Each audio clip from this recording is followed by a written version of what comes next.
Hello বন্ধুরা, স্বাগত math group পেজে। আমি মোহাম্মদ আলামিন হোসেন। আর আজকে আমরা জানবো শূন্যের খুঁটিনাটি নিয়ে। আচ্ছা, ভাবো তো, যদি পৃথিবীতে শূন্য না থাকতো তবে কি আমরা আধুনিক গণিত, কম্পিউটার বা বিজ্ঞানকে কিভাবে কল্পনা করতে পারতাম? আজ আমরা জানবো শূন্য কিভাবে একটি গণিতের বিপ্লব তৈরি করেছে এবং এর পিছনে রোমাঞ্চকর ইতিহাস।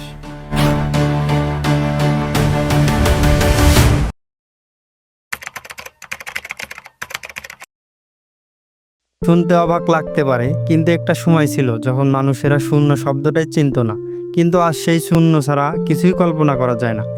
কম্পিউটার, মহাকাশ বিজ্ঞান, উচ্চ গণিত সব কিছুতেই শূন্য। কিভাবে একটি গোল্লা সভ্যতার গতিপথ বদলে দিয়েছে, চলো শূন্যের রহস্যর যাত্রা শুরু করি।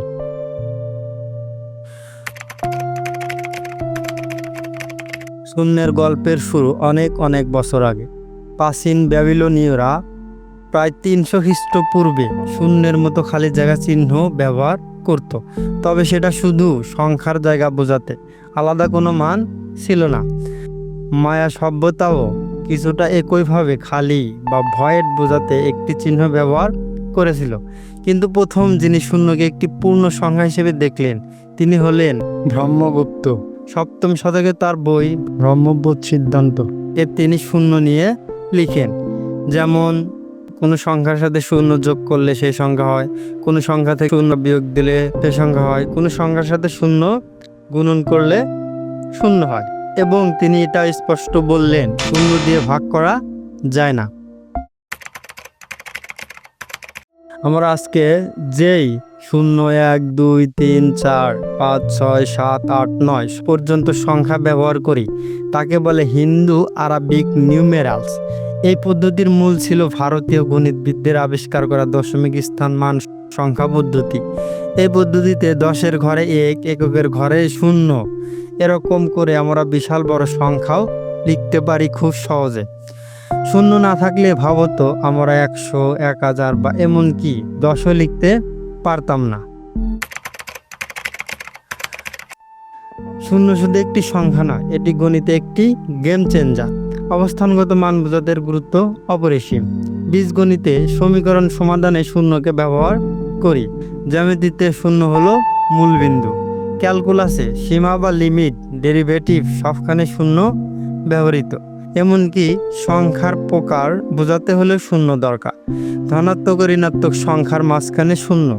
মৌলিক সংখ্যা নয়, যৌগিক নয়, শূন্য নিজে একটি ইউনিক সংখ্যা।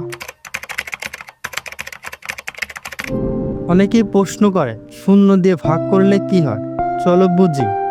যেমন 6কে 3 দ্বারা ভাগ দিলে 2 পায়, মানে 6টা আপেলকে 3 জনে ভাগ করলে প্রতিজনে 2টে পায়। কিন্তু 6/0 মানে কি? কাউকে দাও না, তাহলে কাকে দিলাম, কার ভাগে কি পড়লো? এজন্য গণিত বলে শূন্য দিয়ে ভাগ অনির্দিষ্ট বা আনডিফাইন্ড। আর 0/0 হলে সেটা হয় অসীম রকমের সম্ভাবনা, তাই বলে ইনডিটারমাইন্ড ফর্ম। শূন্যের ধারণা ভারত থেকে আরব দেশে যায়। আল খাওয়ারিজমি এই পদ্ধতি গ্রহণ করে লিখলেন কিতাব আল জাবর আলা মোকাবালা, যেখান থেকে অ্যালজাবরা শব্দটি এসেছে। এরপর শূন্য ইউরোপে পৌঁছায় 1300 শতকে। সেই সময়ে ইউরোপিয়ানরা রোমান সংখ্যা 1, 2, 3 ব্যবহার করত, যাতে শূন্য ছিল না।